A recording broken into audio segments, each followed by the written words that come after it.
We don't play the social game. We are social. Power 98.5. Hi, this is Dan Aykroyd. He's progressive.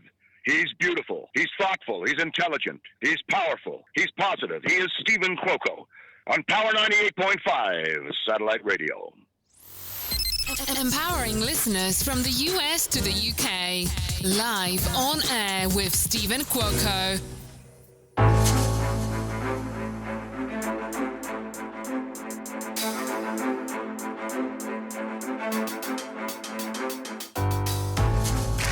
It is an absolute gorgeous day here in Las Vegas, Nevada. No matter where you're at in the world, you are live on air with Stephen Cuoco on Power 98.5 Satellite Radio. All the best and the latest and greatest in music, sports, entertainment, reality TV, film, and great conversations and talk and more. We've got today, we did a blast out. Christina, my award-winning assistant, let me know that the reviews are in, and we got a really good turnout. We've got Reshat Mati, and I promised I was not going to fuck up his last name, and we're going to be having him on because it's all about getting it right. He is known as the Albanian Bear. 14 wins, 0 losses, hailing out of New York City, professional kickboxer, and more. Reshat, welcome to Power 98.5 Satellite Radio. Thank you for having me. Hey, we're going to have more of you on here. And once, so everyone knows, you and I had this conversation before we went live. It's very important to know how to pronunciate. And I get it. You know, sometimes you don't correct, but it's Mati. Yes. Even my first name, I usually just tend to tell people, you know what, just, how you doing? It's Reshat. Yes. See, I'm getting, even with my Jersey accent, I'm getting it. We're not that far away. I'm right across the Gotham Bridge. So, your official Instagram is official Reshat Mati. Yes, that's RESHATMATI. Your birthday. You just had a birthday. 25 years old. I did. I'm getting old now, so that's it. Just I remember the other day I just turned 18, so now I feel like time's flying. I found out from you, from an Instagram story post from our mutual friend Nikita Ababi. He was just out here in Vegas. It was great having time spent with him. I tried to get some good photos. I'm not used to not using a flash, even though I've covered a lot of UFC events. And it was a day that I forgot my flash, and I was trying to work with that hideous fluorescent light that they have in those gyms out there, and it just didn't work. So the next time I see him, we're going to have some really much better photos that's going to be had. What's up for you for the rest of the year? What's going on? Right now we're just trying to figure out what's going on with the fight schedules, and most likely we're really fighting again early to mid-December. So that's the target goals. But in this sport, you're never 100%. So you kind of have your fingers crossed, and hopefully events pull through, opponents get set, and then, cut the weight and get ready to fight. It's going to be out of New York, right? No, I believe it's going to be towards the West Coast. I think I'm not 100% sure, but it might be either Arizona or San Diego. Okay. You ever plan on getting out here in Vegas at all? I actually fought in Vegas a little bit after the COVID was ending, and they started taking off the masks and everything like that. So I forgot which one it was. I think it was May 2021. Oh, wow. Okay. That was the last time I was in Vegas. So it was my first time, and I would definitely come back to Vegas and fight there again. Yeah, they're starting to do a lot more fights. I've been finding out in Texas, Arizona, back in California a bit and all. But hey. Oh, yeah. Go ahead. Oh, yeah. There's a lot of shows that are here and there. It just depends on who's fighting the main card, how they're going to be selling tickets. And then pretty much they want to pick it. They want to target the main crowds, So just if you have a good fight person that can sell tickets and do all that stuff, they're going to put it in that direction. All right, I want to clarify something up here. So it was on the boxing scene. I don't know if you saw this at all. They said that you were fueled by lack of attention. Keep in mind, we don't do sensational journalism, but what I like to know is when we do interviews or something, we need to get it directly from you. So it's just something that was just sent over by my assistant. And if you want to touch on, said that it was fueled by lack of attention and that you aim to prove what the fuck? Why are my allergies got to start right now? Prove doubters wrong. So what was going on here that, they're coming, let's see here. It says you're not the most talkative fighter in the world, which is a positive thing. More times than not, you'll greet with a smile, they're saying, and a playful joke. But what are they talking about? What's going on here? Like, did this come out of your mouth, or are they assuming or speculating here? Well, I guess to me, more speculating. Do I feel like I've been, sometimes you do feel like you're like the redheaded stepchild, you kind of be left out sometimes, or they kind of put you on cards that are not very, attracted to fight on, so it kind of, they put me on some cards that were, very unattractive to be on, fighting in Mexico City, which a lot of fights that, a lot of other prospects wouldn't fight on. Mexico City was a fight that they announced 2 weeks before I fought, and the altitude was 9,000 feet. And they're telling you, listen, just, get the fight going. And my opponent ended up pulling out. I took a guy that was living there, that was used to the altitude, and we fought, and it was definitely a rough fight. And I was definitely upset after that fight. I was very upset, and they were just telling me, like, just move on for a minute and go ahead. But if you don't get a stoppage in this boxing world, win by knockout, people tend not to excuse my language, but give a shit about you. So it's a rough sport to be in. You have to look impressive 24/7, and you have one little mess up and you're kind of screwed. Well, and here's the thing, and with all due respect to promoters and all those that are doing their job, I get it. What I appreciate is Ray Sefo from PFL, Professional Fighting League. Yeah. Taught me a lot of what they look for when they're looking for professional fighters. Hands down, though, you can only do so much to get into the weight class. You guys got to go through grueling, extensive eating, cutting, sweating, dehydrating, all of these things to make class and make weight.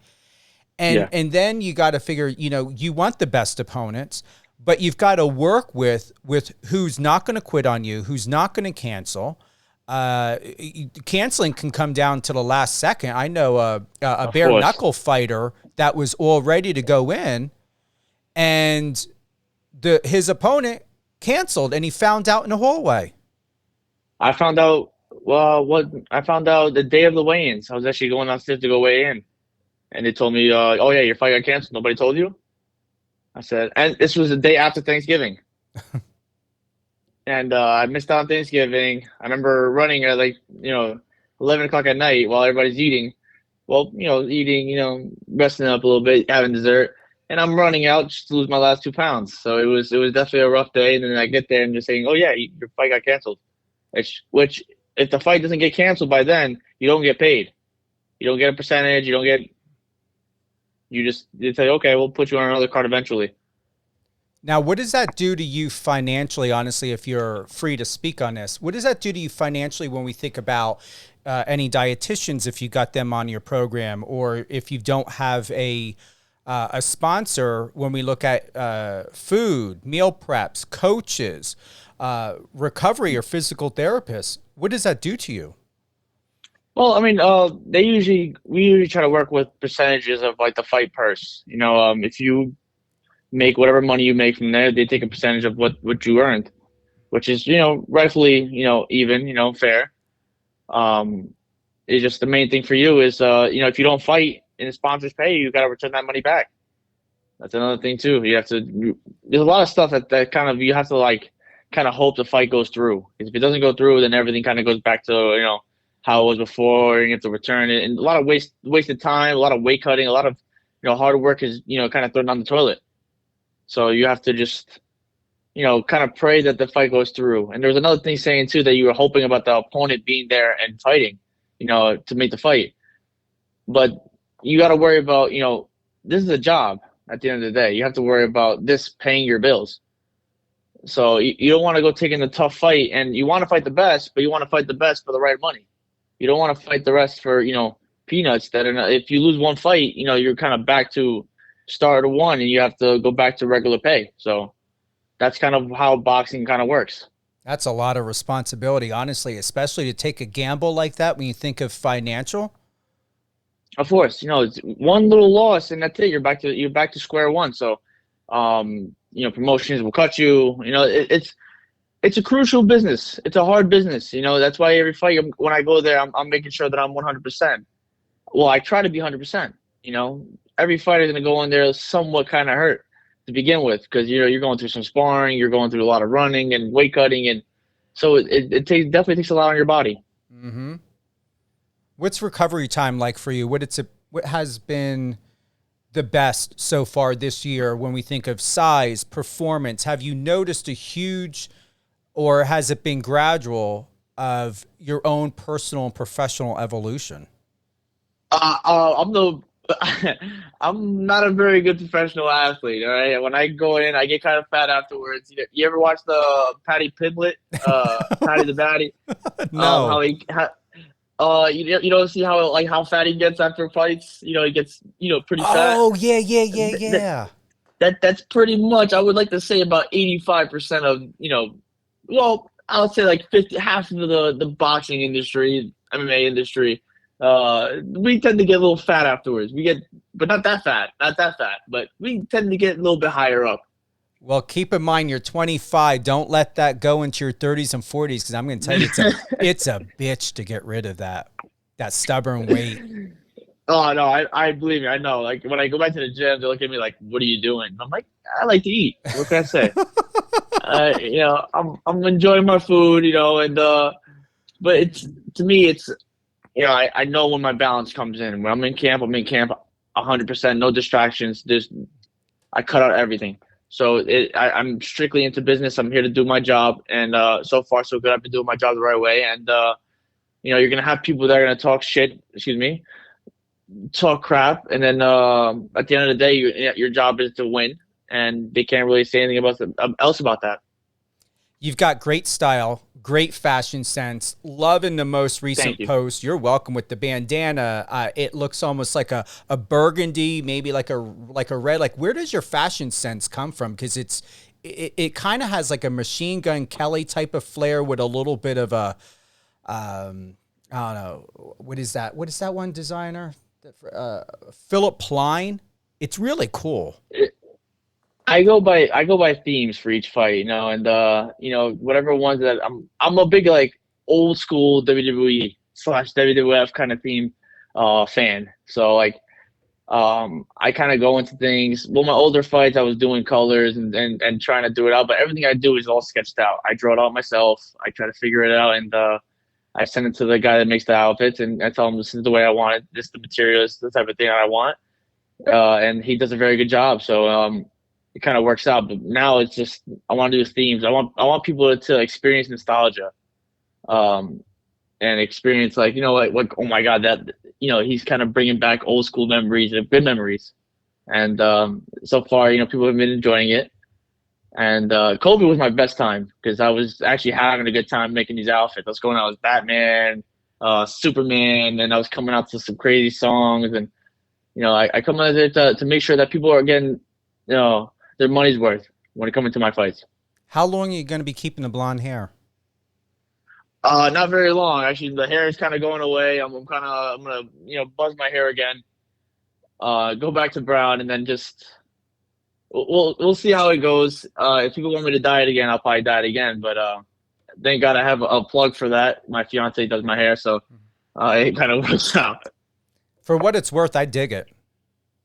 Thank you. I enjoy it because it's a little bit different. Seeing your hair brown for 25 years, it's like you get kind of bored of it and you want to change it up. I'm going to honestly say I'm not comparing you to Sean O'Malley. I'm just going to say that I believe that you have a way about you and understanding who you are and what you're about to where I wouldn't doubt if someone were to ever one day compare your look, your style, and your vibe in kind of like a remembrance of him or some type of identity. Does that make sense? Yeah, I mean, I've always been a person that's kind of like, I want to be kind of set aside from everybody else. I don't want to be kind of like, well, it is a sort of flattery because, you know, people enjoy his personality and stuff like that. I have nothing against Sean O'Malley. But, you know, lately he's been talking a little too much, you know, nonsense about, he wins one fight against the MMA fighter that's a jiu-jitsu artist. Now he can sit with the big boys in boxing. So, we'll see who if he wants to fight down in boxing, we can get it going, and we'll see who has the best outfits and the best hair. So, we can get it going. Well, I mean, I don't mind putting it on record because, you know, the UFC probably knows or whatever. But the thing of it is I offered to his team, and it came by recommendation. Is I already reached out to his team to let him know I would represent him. And a lot of times in these guys don't have proper PR. You know, the UFC, a lot of these organizations, their PR is their fiduciary, judiciary, financial, legal responsibility is to the organization. But a lot of times when you see, especially in sports, even in your arena, is that promoters and managers should not be handling the PR. I don't give a shit what the organization's doing. The organization is there to protect themselves and do what they need to do. I respect it. I understand it. You guys all know it.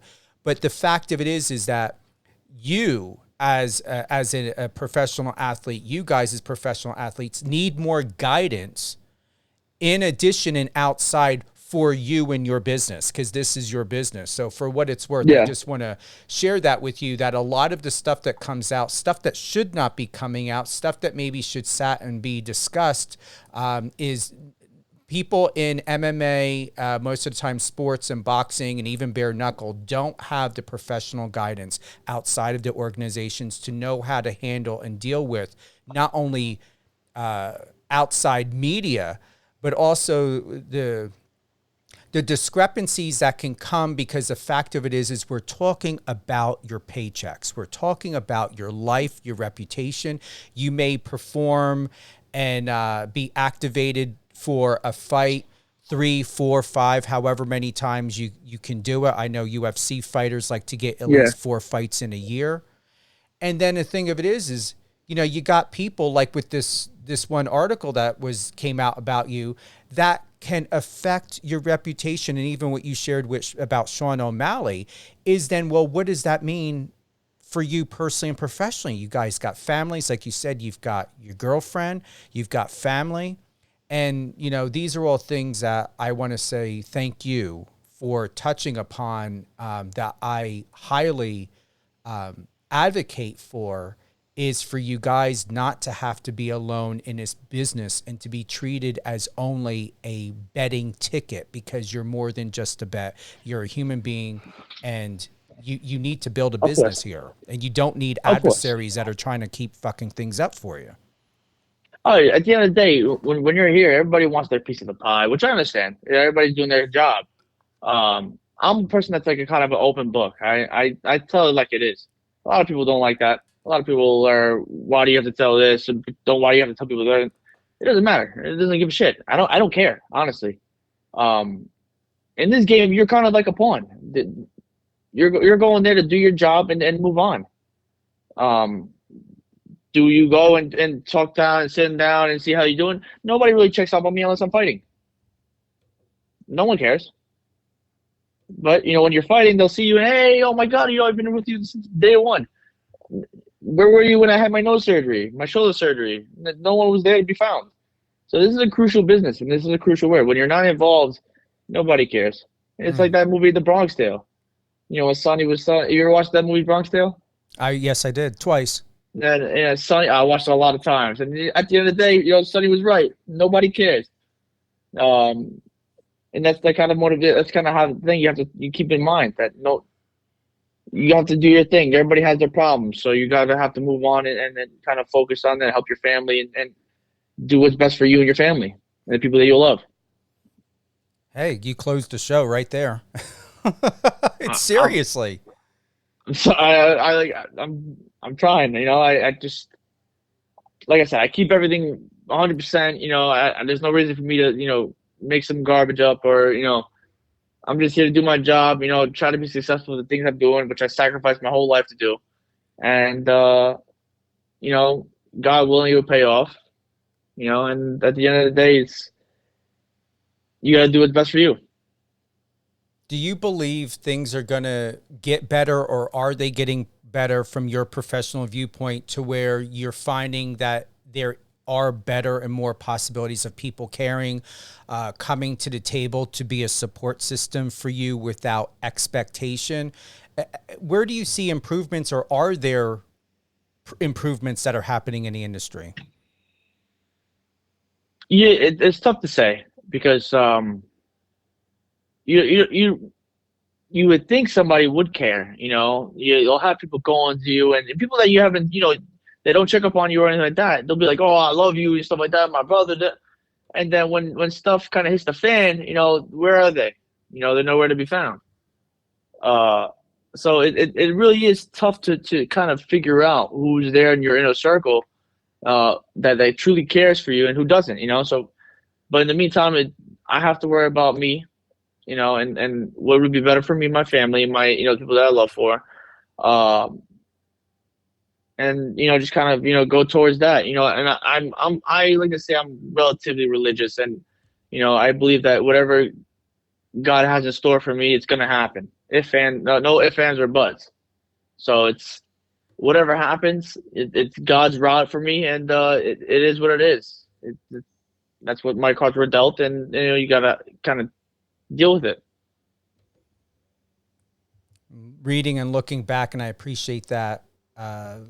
The Los Angeles Times, back here in 2013, the friendly 14-year-old from Staten Island is a fierce boxing and martial arts competitor. After numerous bouts and amateur titles, he's gained international notice and an internet following. You've advanced a lot since then, but even then you seem to have been very, very laser focused. And I'm glad you brought up about faith and, your belief, and it emulates, it resonates through you. Yeah, I've been doing this all my life. A lot of people don't realize this, Well, the people that, I've been around, my family, my relatives, they've known how bad and how focused I've won that, and all the stuff that I have dealt with all my life. Thank God for my father. Thank God for my mother that's been through my side the whole time. My dad's one of my coaches. So it's kind of been, in the family. I've been doing this for a very, very long time. I had that Prodigy video on YouTube that went crazy viral. That was something that I kind of regret, because I never opened up a social media account around that time, and never took advantage of that publicity. But definitely put a target on my back, because everybody was like, "I want to fight him." I got a bunch of death threats, and it was crazy. I'm a 13-year-old kid getting death threats by grown men. It was insane. Wow.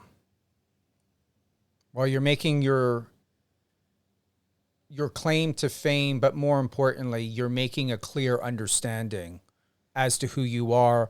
And that's where it begins, and that's where it ends. Because if you take on anything else, especially outside of yourself, then taking care of yourself and being there as a support system for your family, and for them to be available and there for you, someone's going to mess something up for you.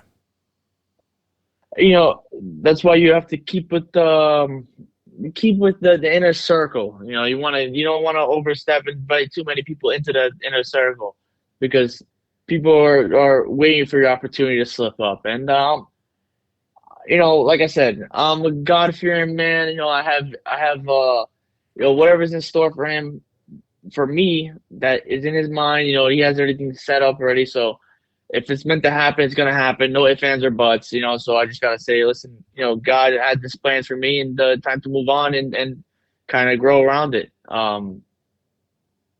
But in the meantime, I'm trying to have a good time, enjoy life, and beat people up. And so that's the goals. I'm having a good time doing it in the meantime, and then they always say, you want to be the hero of the guys, and it's not bad to be a villain here and there.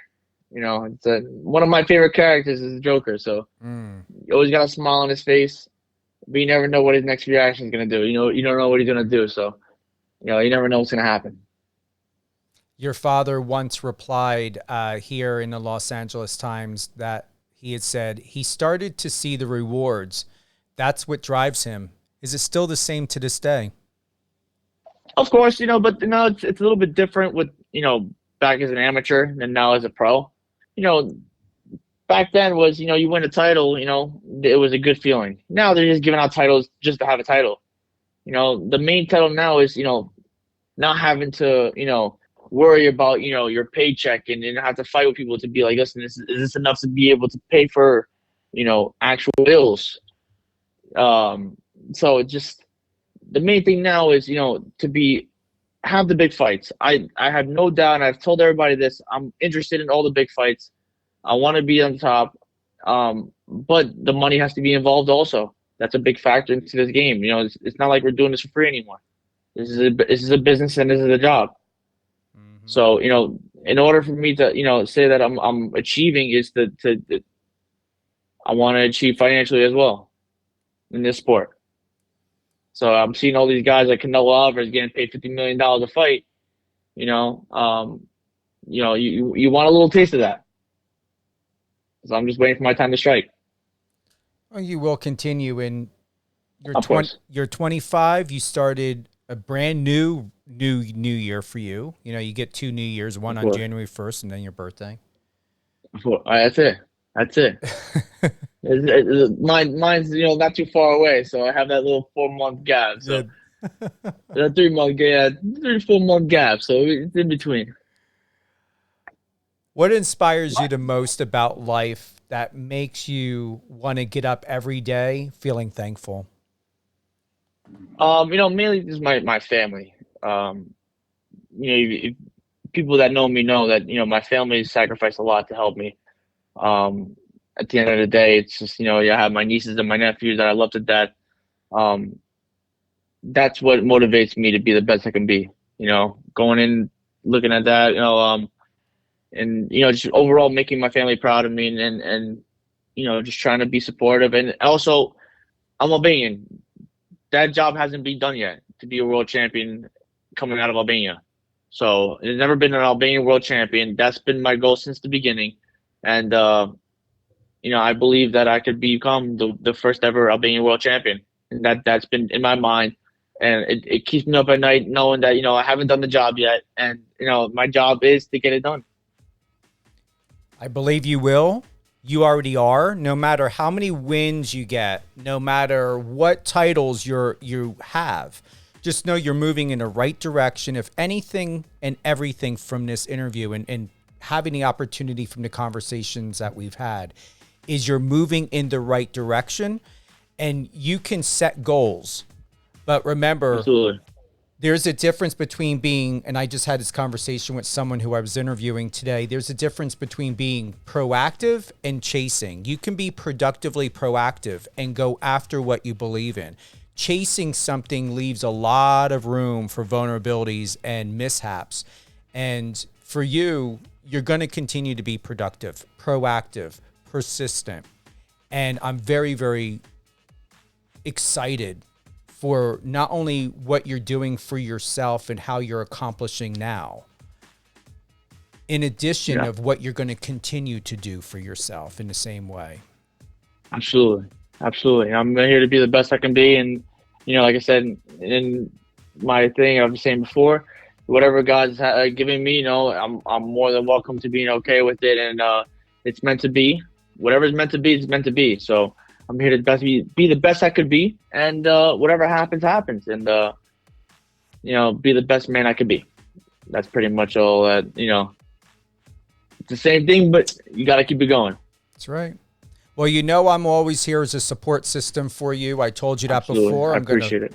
I'm going to put it on record again. You're very welcome, and that's the biggest thing that I want to see change and elevate. In the arena of sports is for people to realize that no matter who you are and what you're doing, as long as someone makes it very clear that their intentions are genuine and good and in the best interest for others, let them have the room, let them have the space, let them have the mic, let them have the opportunity to help that other person and to be a facilitator and a mentor all the above for them. And that's what I hope for you.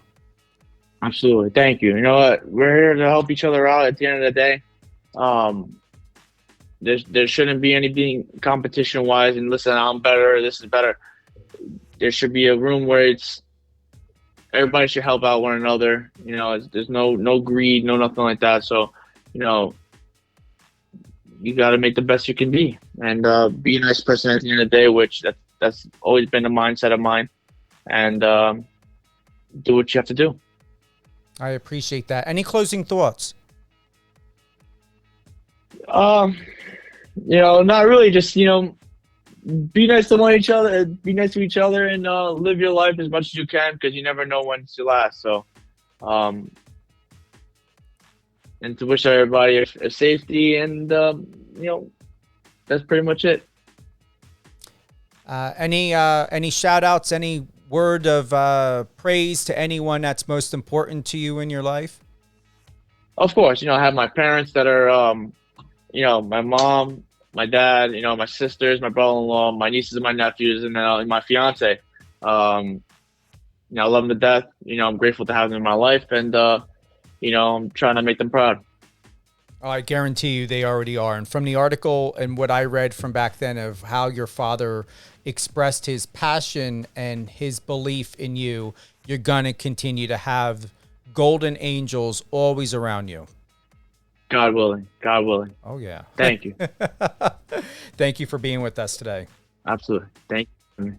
You are very welcome. Thank you to everyone who's joined us today. Live on air with Stephen Cuoco on Power 98.5 Satellite Radio. We will re-air this episode, so definitely check the schedule, whether it be on the iOS or Android app or on power985.com. Also, if you got any comments or any suggestions or want to share the love, click the bottom right-hand icon in the right-hand corner on the app or on the website and send us your message 24/7. Myself or someone from my team will contact you. Don't forget, you can call the studio line. Double check that on the contact page as well. And wow, Reshat Mahdi, impressive. Head on over to his Instagram, and that is official Reshat Mahdi, OFFICIALRESHATMATI. Brand new episode of Let Me Tell You What Lady T airs tomorrow live, 4 p.m. Eastern. Don't miss it. Friend us on your socials and let's connect.